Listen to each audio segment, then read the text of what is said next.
Leon, thank you for joining us on the show. Hey, thanks for having me, Fred. I'm delighted to be here. Great.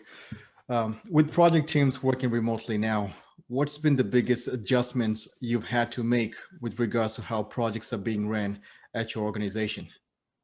Yeah, at our organization, the challenge is kind of twofold because we're in healthcare, as you know, VITAS Healthcare. And so we have part of our staff, our customers, as I call them, internal customers, are still in offices. Like we have 3 call centers, or what we call care connection centers, one in the West Coast, one in the Midwest, and one here in the Southeast. And so they still go to the office because that's where most of our intake happens. That's where most of our patients and caregiver families will be calling in too. And they have all the equipment and the dashboards and everything already set up within the infrastructure. So it was difficult to have them work remote. Our caregivers still have to go out and see patients, right? Nurses, home health aide, physicians. So they have to go out. And then the rest of corporate is really working from their homes. So the PMO and the director for the project management office, we have a customer base that's kind of divided between caregivers that are still in the field, still have to go out and see patients, and then we have folks working from home. And so for us, initially it was a challenge how you get everybody on that same sheet of music in a collaborative atmosphere. And we've pretty much I would say manage that through a combination of processes and tools that we've rolled out. COVID did not catch us totally by surprise in terms of moving to that, digital business platform. We had started that a couple of years ago, but it certainly accelerated it in terms of the speed at which we had to move at and where we are today. So it's been a challenge, but we're able to deal with it with more of the collaborative tools that are now on the market that we're using. Remote work and virtual teams are not new ideas, but many companies have experienced a crash course on the transition to fully remote workers this year. What strategies can you share for team leaders who haven't had much experience working in this type of an environment before? Yeah, for team leaders, and what I've learned is you do have to be a little more tolerant about the fact that a person is working from home. We did change strategy. Typically, each of our projects had their own project manager, and they had their own cadence of ceremonial meetings, like sprint planning meetings and stand-ups and retrospectives and all that stuff. What we did was within the PMO at VITAS was, first of all, to have a stand-up for all the project managers every morning, Monday, Wednesday, Friday, 3 days a week at 8 a.m., which is also a challenge, right? So folks have to get up pretty early. Normally they will be commuting to work at that time. Right. So to start your day, we have a stand-up for all the PMOs, 8 a.m. And in that, it's not a status report. They're not reporting on all the details of their project, but it's mainly, here's my plan for this week, if it's Monday. Here's what I got done yesterday if I'm on the Wednesday stand-up, and here's my plan going forward. But more importantly, was an avenue for them to bump up or percolate up their, what I would call challenges, their stuff that they need to escalate. So then myself and then my boss, who is the CTO, would be able to take that up and then interface with the various external teams that we have to work with, the application developers, the engineering groups, the DBAs, to make sure we remove those blockers so that our project managers kind of have a free rein to execute their projects. Because as you can imagine, in this remote kind of atmosphere, some people are just on their phones. What we've found to be extremely helpful is the enterprise rollout of Microsoft Teams. So Teams and Zoom has become the primary tools for collaboration. We're doing this meeting using Zoom. We still use Zoom, right, but Teams have certainly surpassed that. You're on one platform, you're in one environment. You can spin up a meeting quickly, you can do a call, you can share your screen. And there's just something about Microsoft Teams where you can then encapsulate information per project and have private channels as well as public channels where people can come in at. So that tool has really allowed us to kind of weather the storm with collaboration. If not, it would have been very difficult using emails. In fact, I just believe that we have so much emails to begin with that it's hard to respond, in depth to each email just to keep up with it. But I find that people have just gravitated to Microsoft Teams and Zoom. And in terms of our toolbox, those two tools have really allowed us to weather the storm on remote work. You know, you can get on it from any mobile device as long as they're on the VITAS network, so it's secured communication. And that's been great for us. The COVID-19 pandemic has disrupted work patterns in ways that have resulted in many people losing their jobs or employees constantly working longer hours, which could lead to stress and reduce work-life balance. What are your thoughts on how to best lead given these circumstances? And the key word that you just mentioned there is stress, because as I just mentioned, we're starting our day at 8 a.m. We normally would be commuting to work at that time. And I find that initially when we just started out, folks were on calls until 7 at night. You know, typically corporate folks at 6, they would have shut down. And we did detect a level of stress that was happening. We saw it more when we had planned to go back to the office back in July, when the number of cases in South Miami was kind of going down, leveling off, and we seemed to have had control on it. But then it flared up again, you know, August, September. Here we are in October, and now the company has pretty much extended work from home to January, simply because it's so unsure. So there's a level of stress that there's a level of anxiety. You know, if you just watch the news, people are very fearful about the security of their jobs. Thankfully, we're doing quite well. We're taking care of patients. Our census, we take care of 19,000 patients daily before COVID. So now with COVID, that, you know, that has definitely increases the level of stress, both for our customers, our clinicians that have to be out there in the field seeing patients, and then for projects managers and project teams that have to deliver solutions for them. Has created a lot of stress. What has also created stress is that we had to be developing a culture of agility within the PMO. And by that, I mean a culture where people are of a different mindset, first of all, where they'll embrace change and they'll adopt it quickly, as long as we give them the tool and provide the communication, the environment for them to see the benefits of that change, you know, allow them to be part of the solution, their voices be heard. They really like the fact that they're inclusive. It's no more just, okay, we need to do this project because this is what the customer asks for. Our project team now includes the customer there. And so we're getting their input from the start of the project right until we go live and even into the support mode. So it does take off the stress, because it's like a shared environment where you're directly interfacing with the clinicians or the corporate departments that have us doing projects via a collaborative tool like Zoom or Teams. And in addition, we do have an unwritten rule where during these collaborations, you know, no idea or no suggestion is considered foolish, or, you know, we kind of listen to everyone. Everyone has a fair say in it. And it also allows us, working in this collaborative style, for people to be more open to express exactly what they may be going through. We do encourage that type of environment where folks will, you know, let you know, well, you know, I'm having a conflict with this particular internal customer. They really don't want to follow our processes, or have a problem with our app dev team. They're really not returning my calls, or they're not responding to my you know, Teams or Zoom meeting, or whatever it may be. Definitely, we had an open door policy before. I would say now we have an open mic policy, because anybody can spin up a quick talk, and we jump on and just deal with that conflict right there on the spot. So we found ways to get around it, but we've found that the devices that we're using for mobile communication and collaboration has kind of helped that along. And you know, even though, you know, we may be in calls and the person is not in the same room, so this online medium does have its drawbacks, its downturn. It's different where I'm in the office. I can have a water cooler call. I can just jump out and go interact personally with someone. Even though you're doing that in Teams and Zoom, it's still online media, and there's a bit of artificialness to the environment, you know. And so you have to find a way ways to get around that. We have lunch and learns. We have meetings where we just decide to have a virtual lunch meeting.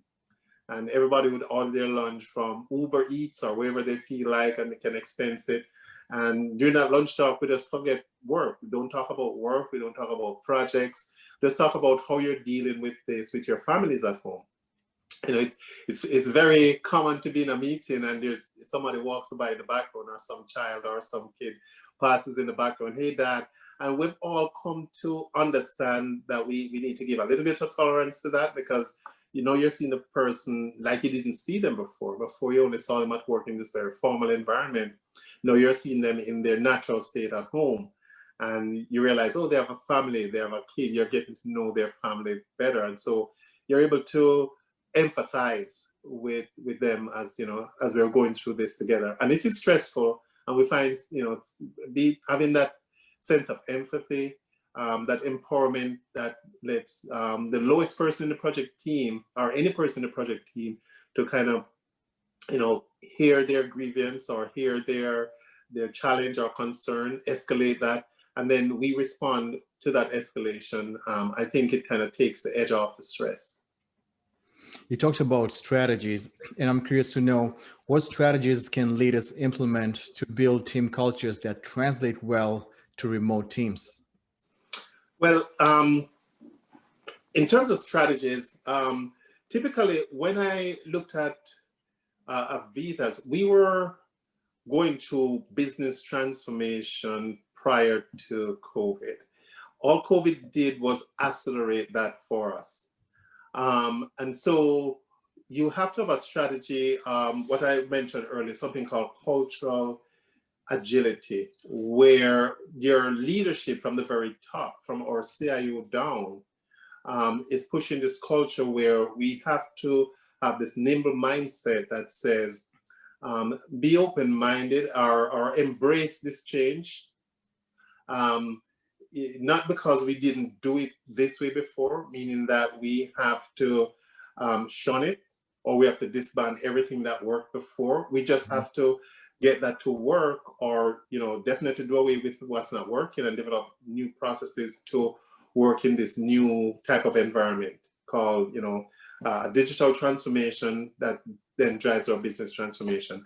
So strategically, having people work from home, having them having a sense of openness where they're able to push up whatever challenges they're facing, whatever needs to be escalated, and having a more open mic mindset where as you meet, then everyone can put their issue on the table. In this collaboration, make sure no one is talking over the next person. That's more tactic than strategy, but it's important. Each person, you know, once they raise their hand on Teams or Zoom, there's a raise hand feature. We all acknowledge that person and allow that person to, you know, to communicate whatever they're having. But it has to be pushed more culturally from, I would think, the C-suite down, for it to really take hold, and for people to realize that it's a new day, it's a different way of working. We may be working like this for a long while before we're all back in the office, and this may just become the new normal for us. So providing people and empowering them with the right set of tools. I remember when we just started out back in March, the first thing we did was to totally enhance our entire communication platform. Made sure every person had the mobile devices. I'm doing this meeting from an iPad. I could also have done it from my iPhone. So make sure all our clinicians and all our staff has the right technical infrastructure. Make sure our communications were totally secure, because we're dealing with patient information. And so in terms of the security of it is paramount. And also have a cultural mindset that says that I'm going to support team members. You know, if my project is done within the PMO, I don't just sit back and bask in the glory. I'm going to be the business analyst on somebody else's project. Or I'm going to, you know, you have 3 projects and I just got finished. Let me take one of yours. And then ultimately a culture that drives exquisite, I would say, customer experience. The customer experience is paramount, and which is why we have included now our customers in our projects, not just at the kickoff and when we're ready to go live, but right throughout the process. They're in these stand-up meetings and these planning meetings, and we're listening to their feedback as we push out little snippets of the application. And then with our agile process, we're able to respond to whatever changes they're asking for, because the business is changing at a fast pace. And so we've adopted the saying that we're going to move at the speed of business. And so, you know, looking at it from that standpoint where you're trying to provide an ultimate exquisite customer experience, it then lets everyone else fall in line with that one goal of satisfying the customer and, you know, really delivering valuable products. But it's not just the product itself at the end of the day, it's the experience that the customer has and the experience that the team has. You know, they had a good experience from this particular delivery, or this particular delivery wasn't great. What were the downside to it, or retrospectives? We'll bring those out, and we kind of use that as a feedback loop into our next iteration of whatever product we're going to push out. So it's a lot more collaborative. It's remote, so it does, as I said, have a sense of falseness because you're talking to a computer, even though your image is there.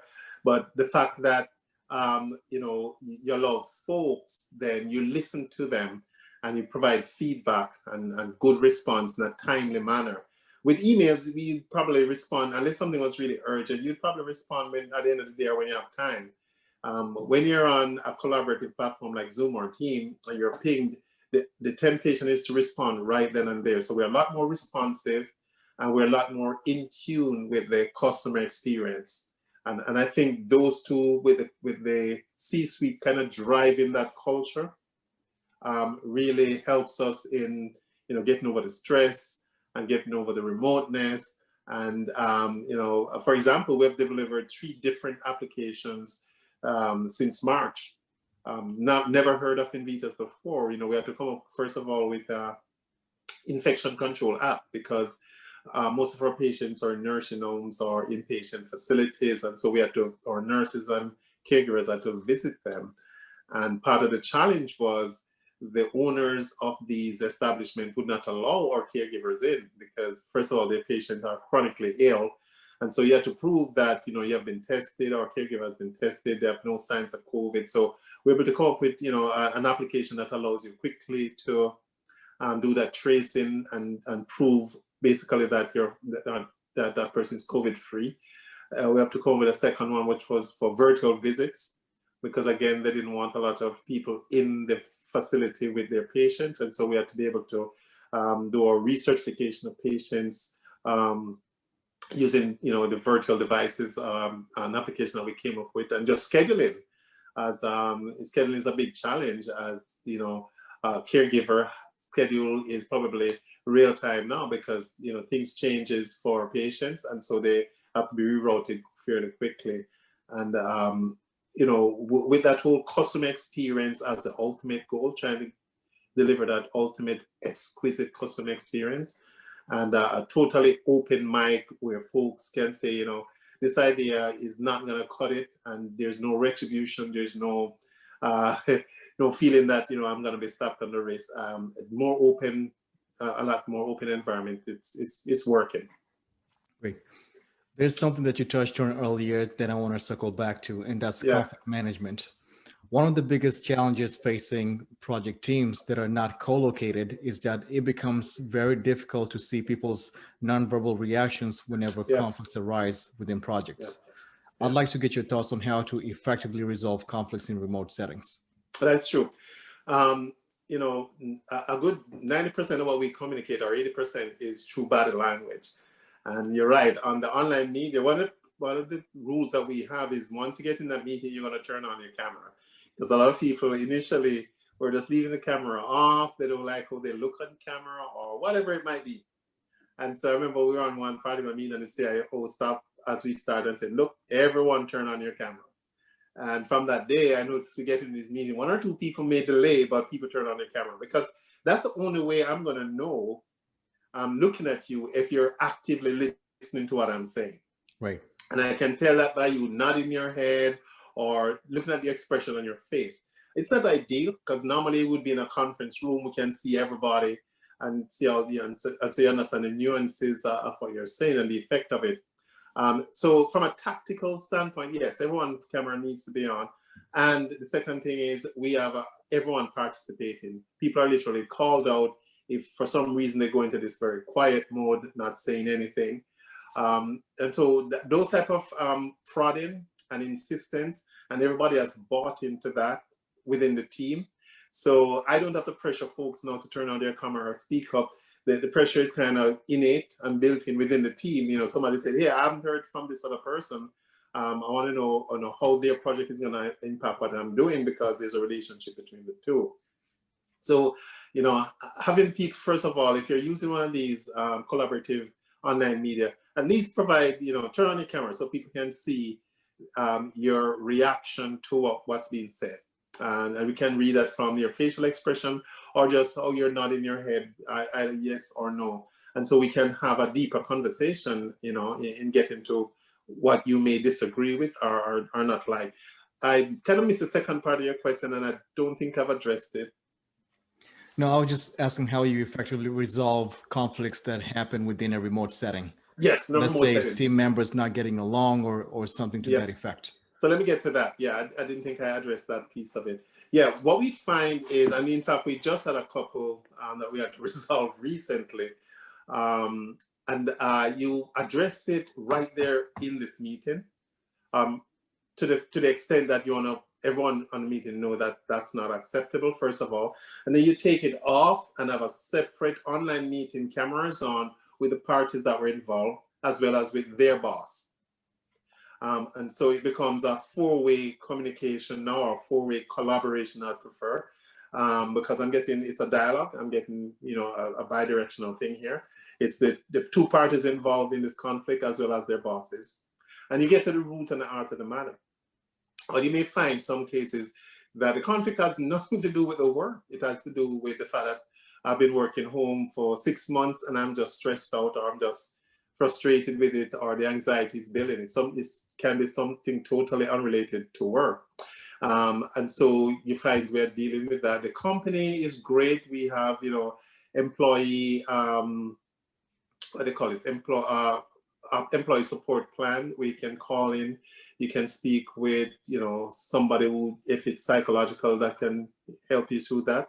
There are counselors. And so as the manager, as you talk with the parties involved, if you determine that that's needed, you can definitely leverage that. So it's good if companies have, you know, what we call an employee assistance plan to kind of help them deal with whatever personal or psychological challenges that they're dealing with their remote situation.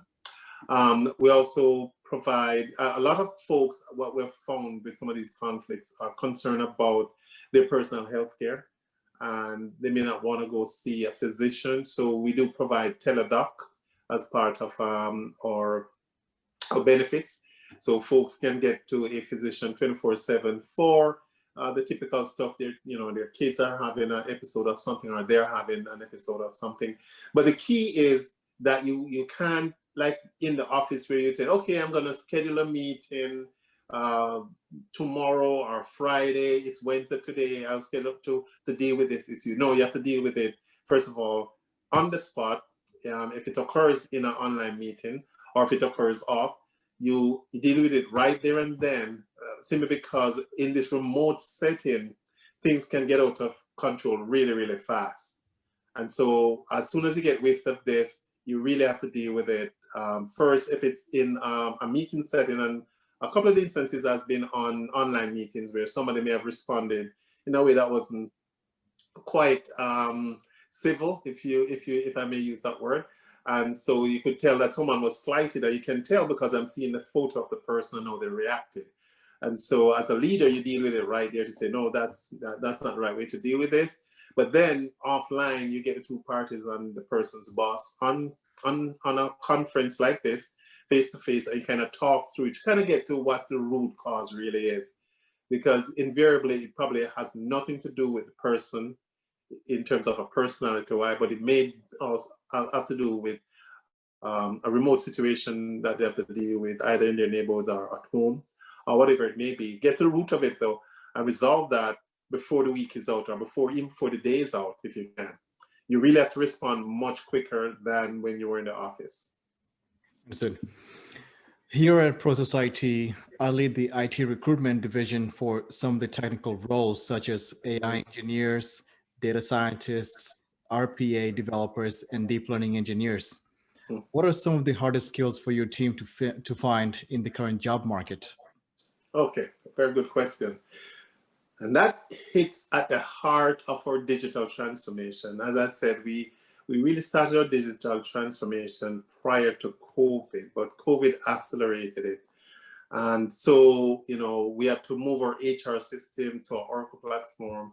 And then we moved most of our patient care and delivery now to a Microsoft Dynamics platform, both online.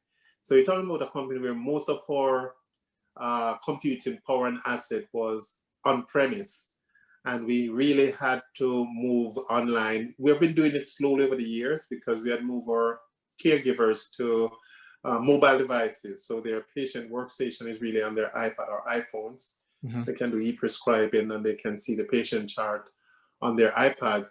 But COVID accelerated that to where now we had to start develop application like our infection control app to do contact tracing for clinicians and for regular employees to kind of do self-tests. We have something with, I believe, one of the distributors where we have distributed test kits to all our clinicians where they can actually do their home checks, and that get reported in our infection control before they even go to see any patient at all. That's one.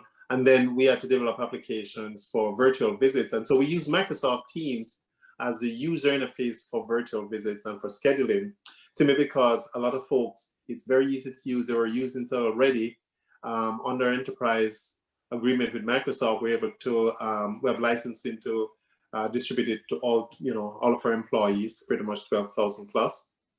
And so everybody was using it for the most part. And so it was easy to then use, or the user interface to build that within Microsoft Teams, something that they were familiar with, to do virtual visits. And that's what our physicians and most of our clinical staff are using as they visit patients. They may turn up at a nursing home and the nursing home says, guess what, I'm not allowing more than one nurse or one person inside the building to see patients. So that one nurse can go in with their virtual visits on their mobile device, and then the physician can get in from his office, and right there they can actually do the certification of the patient or do whatever is needed for that patient. Now, in moving to Microsoft Dynamics, we found it very difficult to find skill set that understood the Microsoft Power Platform. You may be aware Microsoft started to push out, Power Apps and Power Automate and Power BI. We call it the Microsoft Power Platform. It was very difficult to find folks with that skill set that could develop these applications quick enough. And so what has been a saver for us is some of the partnerships that were formed with vendors, where before, we would engage vendor on a per project basis. We kind of moved to a model where we engage a vendor for the entire product development and its support. And many of these relationships have been gone into multi-year arrangement, simply because we just don't have the requisite skill set or enough of that skill set in-house to move to this more online type digitized platform. Previously we knew .NET and SQL very well, and most of the applications we developed were on a .NET SQL on-premise platform. Now it's a cloud platform. We know nothing about Oracle. We know nothing about Microsoft Dynamics. We're building those skill sets now that we've engaged vendors, as I call them, partners, to help us develop these, and we're learning from them. And many of these partners have offshore teams, so we can provide 24/7 support. Being in healthcare, support is always 24/7, so we can roll over from our on-premise support team to our offshore teams and pick up back next morning.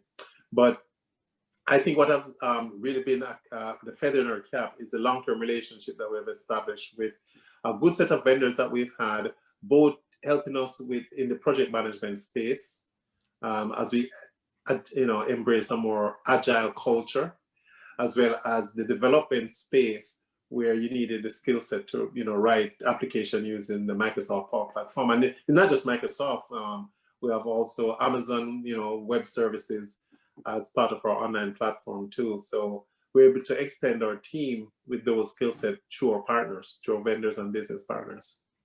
That's great. Last question. I normally like asking this question to all our guests. What has helped you to get to where you are today? And what word of advice would you give to someone that wants to pursue a career similar to yours? Yeah, as I look back at my career, I think one of the prevailing theme has been I'm an intentional learner. And by that I mean, I started out years ago with EDS when I got out of college, electronic data systems. They don't even exist today. Hewlett Packard bought them. And they were a system integrator. And I was a developer, writing code with Power Builder and I think some version of C++. That was the rage at the time. We thought that would be it forever.